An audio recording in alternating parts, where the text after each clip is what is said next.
Assalamualaikum warahmatullahi wabarakatuh. Perkenalkan, nama saya Yuyun Husaini dengan NIM L0212311035. Nah, pada kesempatan kali ini saya akan menjelaskan mengenai proposal penelitian yang telah saya buat yang berjudul Analisis Struktur Genetik Populasi Anadara granosa atau disebut dengan kerang darah pada dua estuari dengan kondisi lingkungan yang berbeda. Nah, pada bagian abstrak, jadi Anadara granosa atau yang sering kita sebut sebagai kerang darah itu adalah bivalvia penting di dalam suatu estuari. Jadi, perbedaan kondisi lingkungan estuari itu sangat mempengaruhi variasi genetik populasi. Nah, penelitian ini menganalisis struktur genetik Anadara granosa di dua estuari di Sulawesi Selatan dengan kondisi lingkungan yang berbeda tentunya, dengan cara menggunakan penanda gen, mitokondria, COI, atau DNA barcoding. Nah, kemudian sampel yang digunakan itu ada 30 individu per lokasi, akan dianalisis dengan menggunakan software Mega dan DNASP untuk keragaman haplotipnya, jarak genetik, dan nilai FST-nya.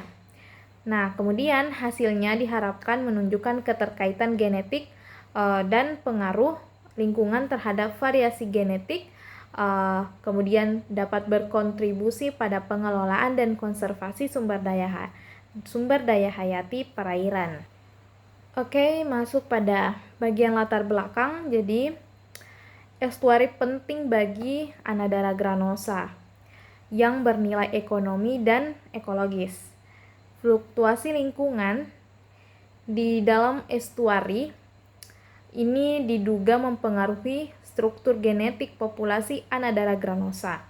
Namun, data di Indonesia masih terbatas.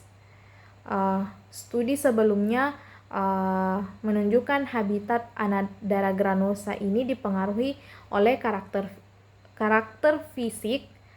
karakteristik fisik dan terpapar polutan seperti mikroplastik yang dapat mempengaruhi keragaman genetik. Nah, penelitian ini mengisi kekosongan pengetahuan tentang pengaruh lingkungan estuari terhadap struktur genetik Anadara granosa di Sulawesi Selatan. Nah, terdapat pula urgensi penelitian. Yang pertama itu adalah kerang darah sebagai komoditas pangan dan ekonomi masyarakat pesisir memerlukan pengelolaan yang berkelanjutan tentunya. Kemudian yang kedua itu informasi keragaman genetik sangat penting untuk populasi yang sehat dan adaptif terhadap perubahan lingkungan. Kemudian yang ketiga memberi dasar ilmiah untuk konservasi, penetapan zona konservasi dan regulasi pemanenan, serta menjaga produktivitas ekosistem estuari melalui pengelolaan spesies kunci berdasarkan data genetik dan lingkungan yang dihasilkan. Nah, pada bagian rumusan masalah itu yang pertama ada bagaimana tingkat keragaman genetik populasi Anadara granosa pada dua estuari ini dengan kondisi lingkungan berbeda di pesisir Sulawesi Selatan. Kemudian apakah terdapat perbedaan struktur genetik antara populasi Anadara granosa di kedua estuari tersebut? Dan yang ketiga itu sejauh mana faktor lingkungan seperti salinitas, bahan organik, aktivitas antropogenik mempengaruhi variasi genetik populasi Anadara granosa. Dan untuk tujuan penelitian, jadi tujuannya itu yang pertama untuk mengidentifikasi secara singkat keragaman genetik Anadara granosa yang menggunakan penanda gen mitokondria atau COI. Kemudian yang kedua itu menganalisis perbedaan struktur genetik antar populasi Anadara granosa di dua estuari dengan kondisi lingkungan berbeda. Dan yang ketiga, menilai hubungan antara variasi genetik dengan faktor lingkungan seperti salinitas, suhu, dan aktivitas antropogenik. Nah, pada bagian manfaat itu terbagi dua. Yang pertama ada manfaat teoritis. Jadi, penelitian ini berkontribusi pada pengembangan ilmu genetika populasi dan ekologi perairan, khususnya hubungan antara variasi genetik dan faktor lingkungan pada spesies estuari. Nah, hasilnya akan memperkaya literatur ilmiah tentang karakter genetik dan adaptasi Anadara granosa serta bisa menjadi dasar penelitian lanjutan konservasi genetik dan dinamika ekosistem pesisir. Dan yang kedua ada manfaat praktis. Jadi yang pertama itu manfaatnya untuk masyarakat pesisir. Nah, pemahaman kondisi genetik kerang darah untuk praktik pemanenan dan budidaya berkelanjutan. Kemudian bagi pemerintah atau konservasi itu dasar ilmiah perumusan kebijakan pengelolaan estuari, kemudian perlindungan habitat dan konservasi spesies bernilai ekonomi tinggi yang dapat diketahui. Terus bagi industri perikanan, nah tentunya akan menghasilkan manfaat dalam pengembangan bibit unggul, pengelolaan stok, dan adaptasi perubahan lingkungan. Kemudian yang terakhir ada bagi lembaga pendidikan. Jadi ini dijadikan sebagai sumber referensi empiris untuk akademik dan riset lanjutan. Nah, selanjutnya pada bagian kajian teori antara genetika populasi dan lingkungan. Jadi yang pertama genetika populasi dan aliran gen. Jadi hal ini tuh mempelajari tentang perubahan frekuensi alel di mana aliran gen mengurangi diferensiasi genetik, sementara hambatan mempertinggi struktur genetik. Nah, teori isolation by distance atau IBD itu juga menjelaskan tentang populasi geografis jauh memiliki aliran gen yang sedikit. Nah, kemudian yang kedua itu ada model teori mutasi dan drift. Jadi, mutasi menyediakan variasi genetik, sedangkan genetic drift itu dia mengubah frekuensi gen secara acak, terutama di bagian populasi yang kecil. Kemudian model mutasi dan teorinya ini coalescent, yaitu bisa membantu memahami sejarah evolusinya. Kemudian itu yang ketiga ada penanda molekuler dan indeks keragaman. Jadi gen mitokondria atau COI ini dan penanda nuklir atau mikrosatelit digunakan untuk mengukur keragaman haplotype, kemudian mengukur heterozigositas dan jarak genetik antar populasi. Nah, indeks seperti HD, FST, dan AMOVA adalah metrik umumnya. Kemudian yang keempat itu ada pengaruh lingkungan atau IBE. Jadi variasi kondisi lingkungan atau contohnya seperti salinitas, suhu, dan polusi dapat membentuk struktur genetik melalui seleksi lokal. Jadi model isolation by environment-nya itu atau IB-nya menjelaskan diferensiasi genetik akibat lingkungan meskipun jarak geografisnya itu dekat. Kemudian yang terakhir itu ada resiliensi populasi dan keragaman genetik. Jadi keragaman genetik tinggi meningkatkan kemampuan populasi bertahan terhadap perubahan lingkungan, terus bisa memperkuat resiliensi ekologis, terus keragaman rentan terhadap kepunahan lokal.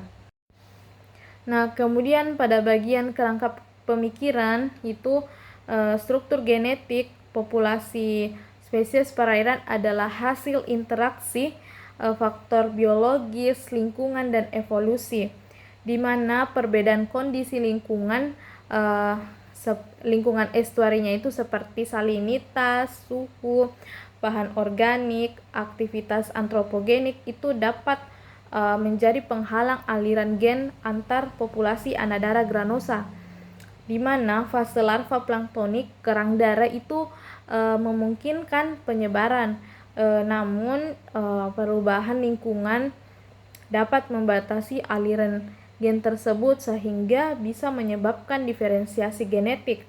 Nah, jika lingkungan yang sama keragaman genetiknya rendah karena itu terjadi karena pertukaran gen intensif.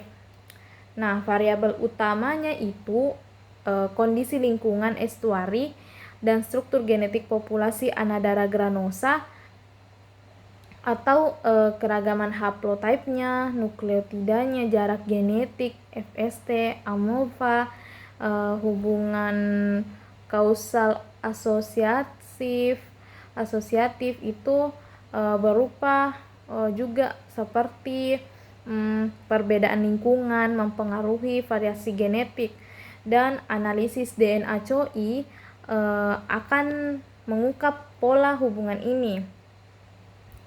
Nah, jadi kemudian di bagian hipotesis umum.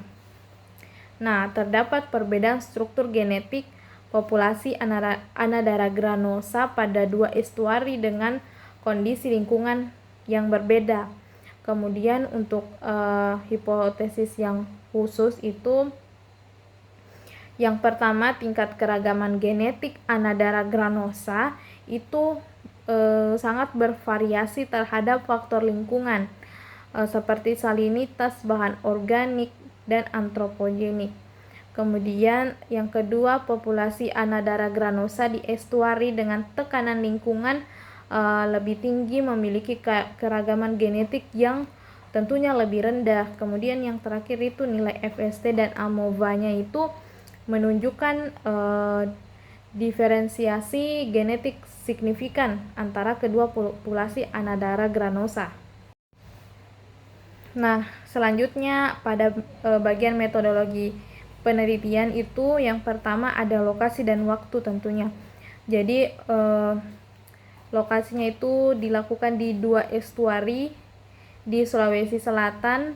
Yang pertama di Sungai Jeneponto dengan tekanan antropogenik yang tinggi, dan ada Sungai Punaga yang relatif alami.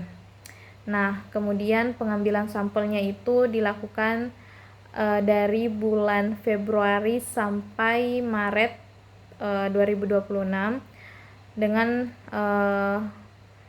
analisis labnya itu berjalan sekitar dari bulan April sampai Juni 2026 di Laboratorium Genetika dan Bioteknologi Perairan Universitas Hasanuddin. Nah, kemudian yang kedua itu ada jenis dan perencangan. Jadi di sini menggunakan deskriptif komparatif dengan pendekatan molekuler dan ekologis. Jadi di sini mendeskripsikan dan membandingkan struktur genetik Anadara granosanya. Kemudian ada 3 tahapan yang harus dilakukan. Yang pertama ada persiapan, terus ada pengambilan sampel lapangan. Jadi sampelnya yang saya gunakan itu ada 30 ekor per lokasi, dan juga saya ukur parameter lingkungannya. Kemudian analisis laboratoriumnya itu dan datanya itu data ekstraksi DNA, dengan menggunakan metode ekstraksi DNA, PCR, gen COI sama analisis sequence. Kemudian yang ketiga itu ada populasi dan sampel. Nah, populasinya di sini menggunakan Anadara granosa, estuari pesisir Sulawesi Selatan. Kemudian sampelnya 30 individu Anadara granosa per lokasi diambil secara purposive sampling dengan melihat jaringan otot atau insang itu diawetkan dalam etanol 95% untuk analisis DNA. Totalnya jadi 60 individu. Nah, untuk variabel penelitian, untuk variabel bebasnya itu kondisi lingkungan estuari berupa salinitas, suhu, bahan organik, sedimen, sama aktivitas manusia atau antropogenik. Kemudian yang kedua itu variabel terikatnya itu berupa struktur genetik populasi Anadara granosa, yaitu tentang keragaman haplotype, nukleotida, kemudian jarak genetik FST dan AMOVA. Kemudian untuk variabel kontrolnya itu spesies Anadara granosa ini ukuran individunya seragam. Terus metode pengambilan atau pengawetan sampel juga, dan prosedur ekstraksi atau aplikasi DNA standar. Nah, tentunya bagian yang tidak kalah penting itu di bagian instrumen dan teknik pengumpulan datanya. Jadi yang pertama ada instrumen penelitian, ada instrumen lapangan, yaitu menggunakan GPS, refraktometer, pH meter, termometer digital, cangkul sedimen, cangkul untuk mengambil sampel di bagian sedimen atau berupa lumpur. Terus ada timbangan digital, terus kantong plastik, botol sampel etanol 95% sama cool box. Terus untuk instrumen laboratoriumnya itu alat dan bahannya berupa mikropipet, sentrifuge, water bath atau inkubator, thermocline, elektroforesis gel agrosa, terus UV transiluminator, vortex mixer, freezer, software, Mega, DNASP, Arlequin, sama pop art. Terus untuk bahan kimia dan reagennya itu berupa buffer ekstraksi DNA, etanol absolut, sama isopropanol, T-buffer, primer universal COI, master mix PCR, agrosa, ethidium bromide atau gel red, terus marker DNA. Nah, untuk bagian teknik pengumpulan datanya itu yang pertama ada observasi lapangan. Jadi di sini melakukan identifikasi kondisi habitat, vegetasi mangrove, substrat, aktivitas antropogenik. Ini kemudian dicatat dan didokumentasikan. Nah, kemudian untuk pengambilan sampel biologisnya itu ada 30 individu Anadara granosa per lokasi dengan cara purposive sampling. Jadi di mana pengukuran morfometri, terus kita ambil juga pengambilan jaringan otot atau insangnya, kemudian akan diawetkan dalam etanol 95%. Nah, kemudian untuk pengukuran parameter lingkungan itu berupa suhu, salinitas, pH itu diukur langsung. Nah, bahan organik sedimen itu berupa sedimen yang di lapangan itu dianalisis di laboratorium menggunakan metode LOI. Nah, terus untuk analisis DNA-nya, jadi menggunakan metode ekstraksi DNA, terus amplifikasi gen COI atau PCR, terus visualisasi elektroforesis, terus analisis sequence DNA menggunakan software bioinformatika. Terus yang terakhir ada dokumentasi dan validasi data, yaitu berupa foto, kegiatan, catatan lapangan, tabel hasil pengukuran, serta verifikasi data untuk konsistensi. Nah, pada bagian akhir ini terdapat teknik analisis data dan kesimpulan. Jadi yang pertama itu analisis data lingkungan. Jadi analisisnya itu berupa deskriptif komparatif, berupa rata-rata, rentang, sama standar deviasinya. Itu menggunakan Microsoft Excel.